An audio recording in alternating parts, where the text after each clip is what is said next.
These Ipswich Town players are defying the odds.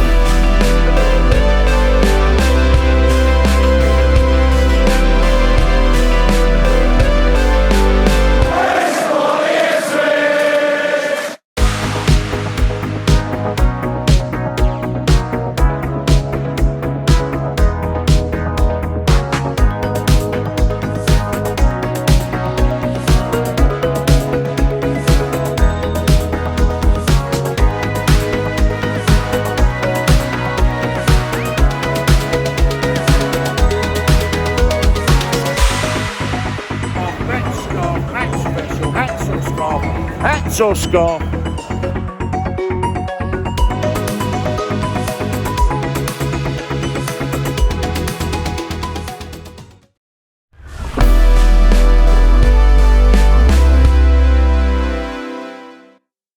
Okay, welcome back to TWTV, where you join me, Jim Cooper, looking out onto the Churchman's or Sir Alf Ramsey stand at Portman Road, and I'm joined by Kallum. Hi, Kallum. Hello.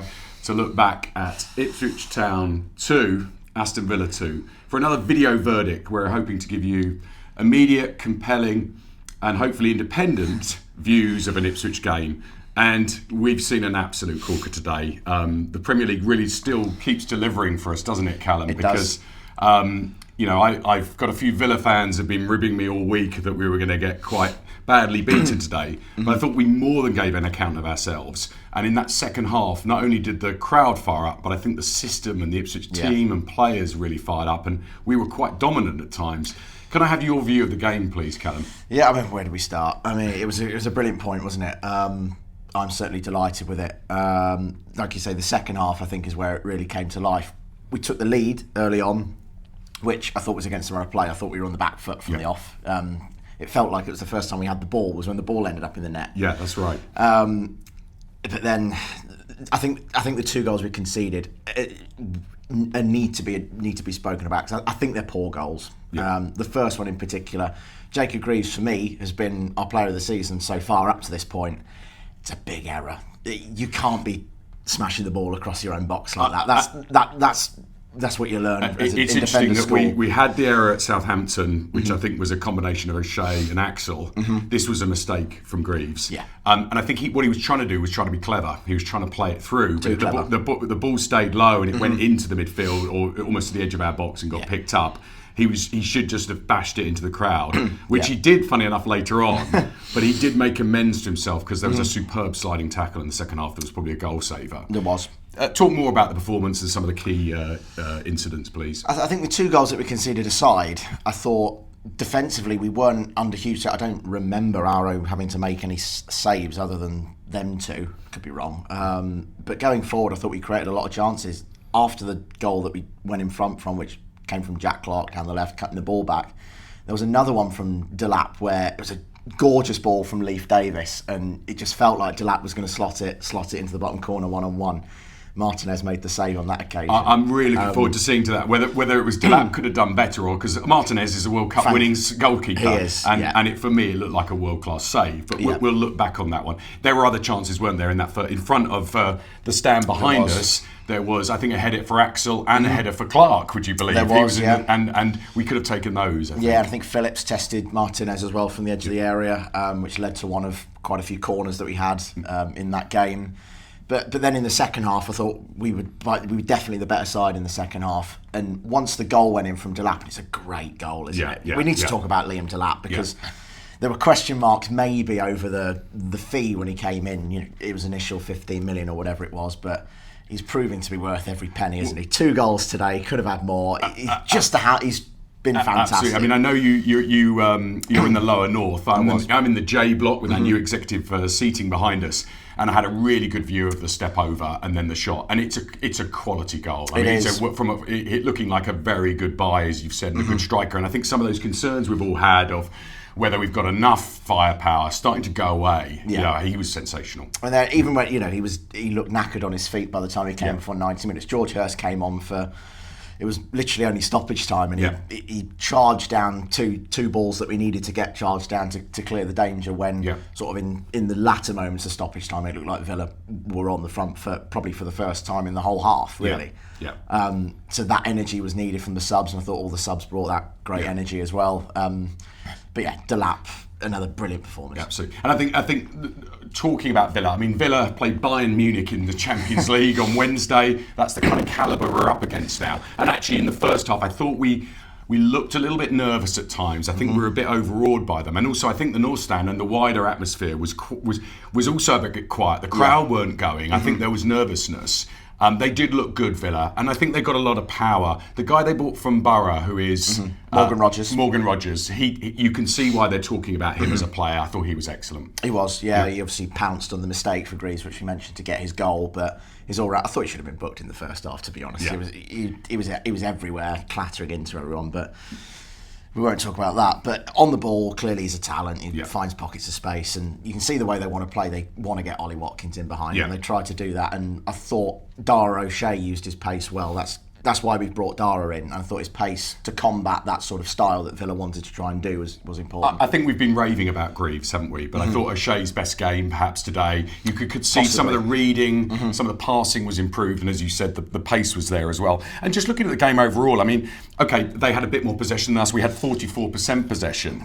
But I think overall to have 15 shots against Aston Villa of the Champions League, 5 on target, and 4 clear-cut chances to their 2, and 10 corners to their 0. I think you start to see that it was a game where we were on top. Do you think we deserve to win, or do you think a draw is a fair result, Kallum? I think a draw is probably a fair result. On the balance of the second half, particularly after Delap got the second goal, the sort of energy and the momentum of the game was all with us. It felt like the crowd after 2-2. I thought the atmosphere was unbelievable. There was one chant. We could well have scored in that period. As I said, one chant where the South Stand, every stand was singing. It was great. Let's move on quickly onto team selection then. So let's just quickly walk through the team, and then you've already mentioned quite a few performances already, Kallum. But could you pick out some of the other performers as we go through? I know a lot of yellow cards across our team as well. But let's go through the selection in a bit of a structured way, please. Yeah. So the back goalkeeper and back 4 was unchanged. I think Dara O'Shea and Jacob Greaves is going to be the partnership. Unfortunately for Wolfie, but I think that's probably the way it's going to be. And I thought Dara showed why he's probably in the team. And Greaves, his mistake today aside, has shown that all season that he's going to play every minute. The midfield, Calvin Phillips came back in, and I thought he was again fantastic for his time on the pitch. I think he came off on about the hour mark. But I thought he dictated a lot. I thought he was particularly better than Sam Morsey today. And that doesn't happen often. I'd probably say, I thought Morsey had he was all over the pitch, Morsey. He seemed to be driving us a little bit. But I think from a quality and a kind of pedigree perspective, I think Phillips started to look, I mean, if we can keep him fit, and it's going to be a game changer for us. If he can get back to his best that he's shown at Leeds, and then probably during his time at Manchester City when he was getting minutes, clearly he's an unbelievably talented player. He's 31 caps for England or something. So, it doesn't take a genius to work out that he's clearly a talented player. And if we can get the best out of him, then he'll prove to be. And let's move on to the attacking line where there was change.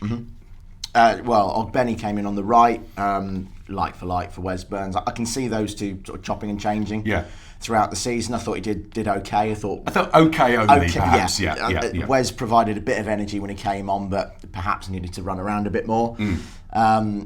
Amari was in the 10 as usual, possibly a bit quiet again today. I think his decision making this season is possibly the one thing that lets him down. Maybe he holds on to the ball for a touch too long. I agree first half maybe, but I thought the second half we saw the Amari at his best, and he grew into the game, and he was causing a lot of problems. He was holding the ball well. If we can get him playing at his best, he is such an attacking outlet for us.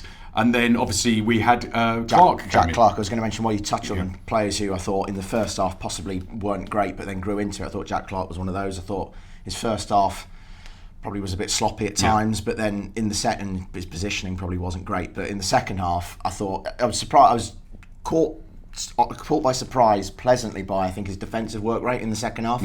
I thought he was collecting the ball quite well and getting into the channels. I thought his combination with Leif Davis, I think, was starting to... It's starting to be. Some people around me in J Block were saying that's still early days, I think. But yeah, definitely right about his defensive. I think he maybe was spoken to at half-time, because for me, his defensive... coverage definitely improved, but he glides, doesn't he? He's got a style to him. You know, we're going to speak to Jason Dozzell a bit later, and there's some similarities there, I'm sure. Okay, let's and then of course we've already talked about Delap. We don't need to say any more. What can you say? It was sensational. Yeah, he was, and he's the sort of if we stay up this season, if we've got a chance of staying up, there's every chance that he could be the man that scores 10, 15 league goals to do that. The early signs have been really promising. Really encouraging. What a purchase and what a prospect. I mean, it's just exciting to watch. He's so physical. Let's close out then by looking at the atmosphere. I was disappointed by the atmosphere in the first half from the Town fans. I think there was nervousness, wasn't it? You're playing this very strong side. I think the defensive mistake that led to the equaliser, I think possibly got everyone a bit down a bit, and then I think the goal that put Villa in front wasn't too long after that. But second half, I think we realised that the crowd have a huge part to play in these home games at Portman Road, and particularly once the equaliser had gone in, for the last 20 minutes of the game, the atmosphere was as good as it's been. Yeah, they were energising the team, which is exactly. I mean, McKenna talks about this all the time, and it's so obvious when it starts to click. The bulk of our points, realistically, are going to come at home, so the crowd's going to be so important. So, just final points: changes to the ground. As I said, I'm in J Block, and we had to sit down, which is obviously a bit of a blow for us all. But you could see there's the new executive boxes. I think there might be suites rather than boxes. Yeah. Really impressive. But let's talk about the alien landing craft that is the Sky Studio. It's quite a structure, isn't it? I'm not sure if you can sort of see the top of it briefly here, but what did you make of it? It looks like something it's come out of outer space and just landed, hasn't it? It's very dark. Yeah, well, they've done well to put it together in such a short space of time, haven't they? Yeah. And I've seen the view from it is some view. So when Sky and whoever do get to use it, they'll have the best seat in the house. Well, I think if we continue to deliver games like that, I think we'll be featuring quite a lot on Sky. They'll want to come here a lot more often, I think. Yeah. So that's the end of this segment. We're going to come back and speak to Phil Ham about the view from the press box. But thanks for your time, Kallum. Thank you, Jim. What is just another great game in the Premier League, and we look ahead to West Ham, where I think we could give a good account of ourselves in the capital. Fingers crossed. Thanks again. Thank you.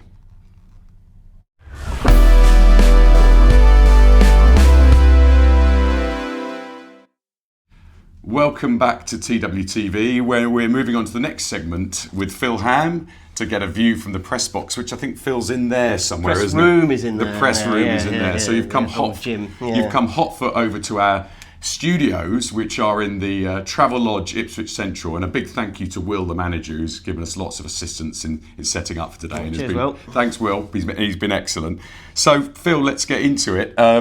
Give your summary of the game. Kallum and I have been through quite a lot of detail, but give us your view. An overview. Well, I think probably our best performance in a way, in that when you kind of consider the strength of the opposition and how well we played against them. I think it's perhaps, again, I think almost every match we've kind of come out with something to be positive about. Even when we lost 4-1 at Manchester City, we've been positive about that because obviously we scored and then went, I think, 60 odd minutes without conceding. And every game today, I think the way that we went ahead during a spell when Villa were well on top, really, and then gave away two silly goals, really. Well, the first goal was a silly goal, the second goal was very well worked, but I still think that defensively there will be things to it was a combination of Watkins has that brilliant ability to come off a player, but I think we weren't tight enough to him as well. Exactly. And whether the keeper might have come for it as another discussion. But then to come back, and then second half,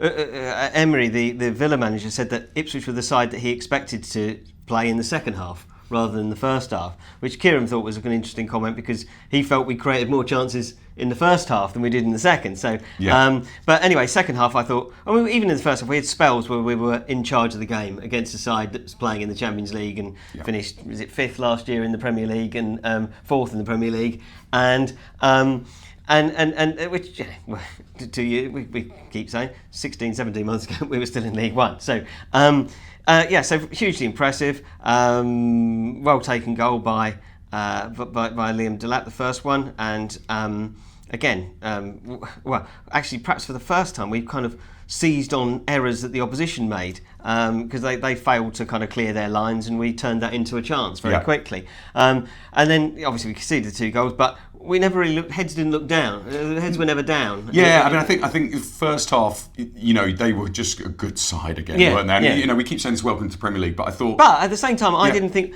Going in at half-time, I didn't think we should have been behind at half-time because we obviously had the chance when Delap was put... Well, we had the 2 headers. We had Transavi's header, Clark's header. We had Delap brilliantly put through on goal by Leif Davis. And then we had Calvin Phillips' shot, which I think, other than playing against a goalkeeper with one of the top 4 or 5 teams in the division, that would have been a goal. It certainly been a goal last year. So you sort of they came off at half time and you thought, well, really, we'd had enough chances to be level.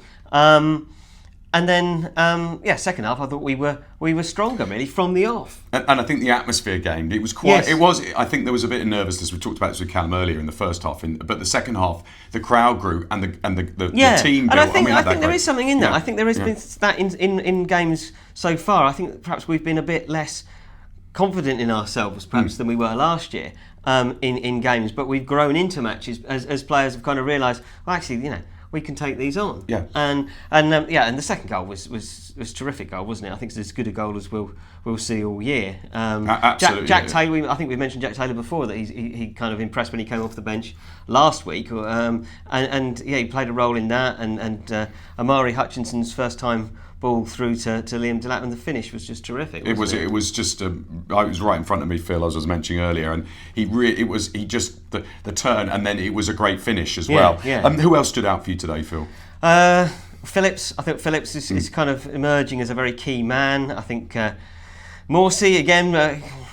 Again, I think he rode his luck a little bit today. Well, there was like the yellow cards going up on the scoreboard quite regularly from a number of players. Yeah, for us, but not for them.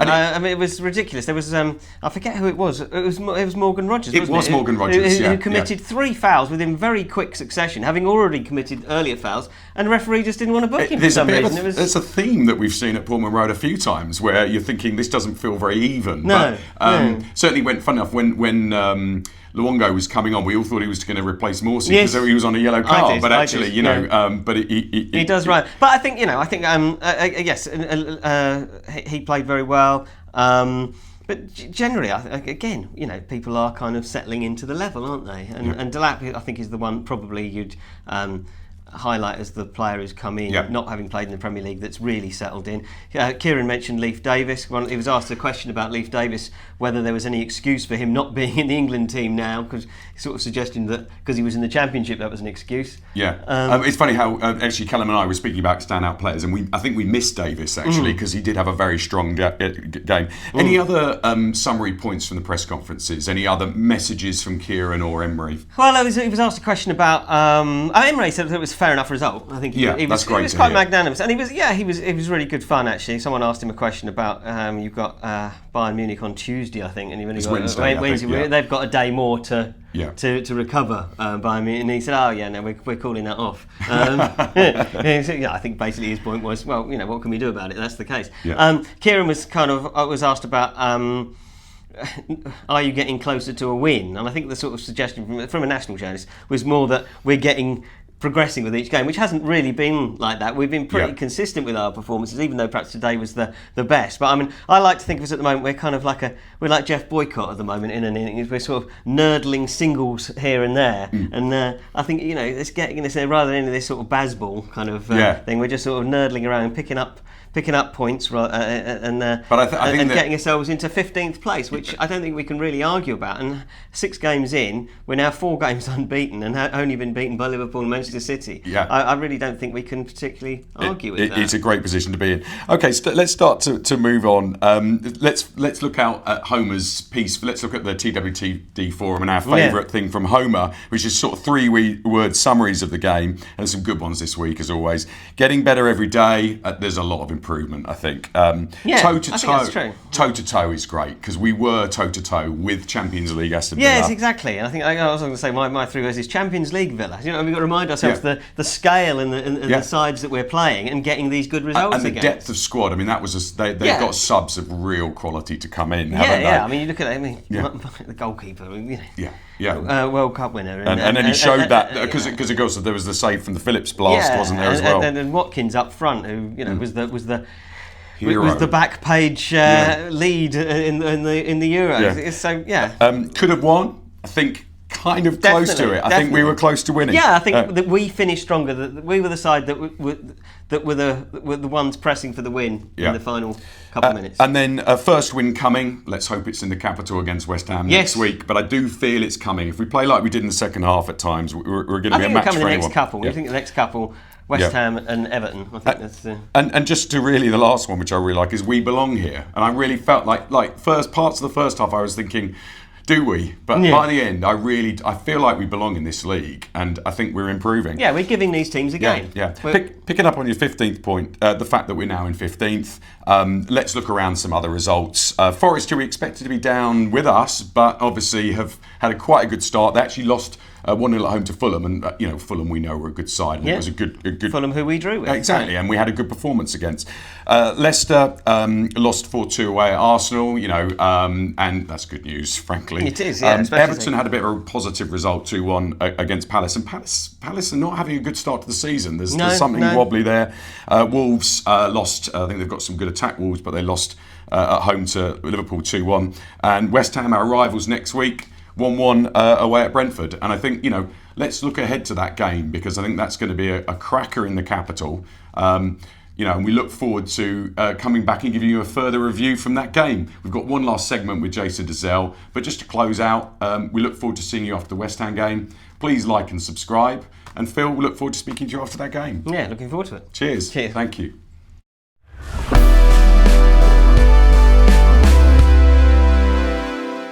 Welcome back to TWTV, where I'm joined by former Ipswich player Jason Dozzell to look back on the Villa game today. Great you can join us, Jason. Yes, thanks for having me. And looking forward to getting you back on to talk about your book, Follow the Thunder, in a bit more detail, which I'm really enjoying. Good. I'm glad you enjoyed it. I really, taking you as an Ipswich fan, what really struck me in the book was, your transition from the heart of the North Stand into really on the pitch. So it's fantastic. Yeah, exactly. But let's come back another time. We'll look through the book in a bit more detail. But let's talk about the game. Let's start off with what's your view as a player of today's match, please?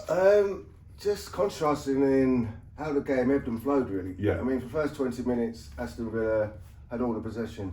Took Ipswich a little bit of time to get going, but I think Ipswich is getting better and better each game. And the boy Delap up front, he's turning into something special. And by the end of the season, he could end up with 20 goals. The way he's going, there's a shrewd signing. Yeah. I've never seen him before. I didn't watch much of him at Hull. Absolutely. But look at him today, and the second goal. I mean, it's quite big as well. With that step over and that left foot finish, it was a finger beauty. Yeah, and I know you sit in the South Stand, Jason. I was in J block in the middle of the West Stand, and I saw the step over right in front of me. And he's good. And I was getting a bit worried whether he had enough goals in the team. Yeah. But I think Delap's answered that a little bit today. Do you think we can get some goals from the midfield as well? Do you think? Yeah. I mean, I'm looking at players who can score goals who's not really contributed yet. Would be someone like the player they brought in, Sam Skodich, whoever, playing in that number 10 where Hutchinson playing, who again played very well today. So I think he's got goals in him, but probably in a number 10 role. Hutchinson probably got a few. Yeah. You look around other than that, there's not really that many goals scored in the team. But I think we saw Clark coming through today, actually. Yeah. And actually what I really liked about today is we got a lot of clear-cut chances. Yeah, we did. And, for the second half at least, we were the dominant side, weren't we? Yeah. Did you notice any system changes? Because first half, I think maybe we were giving them a little bit too much respect, would you say? And the crowd, I thought, were quite quiet.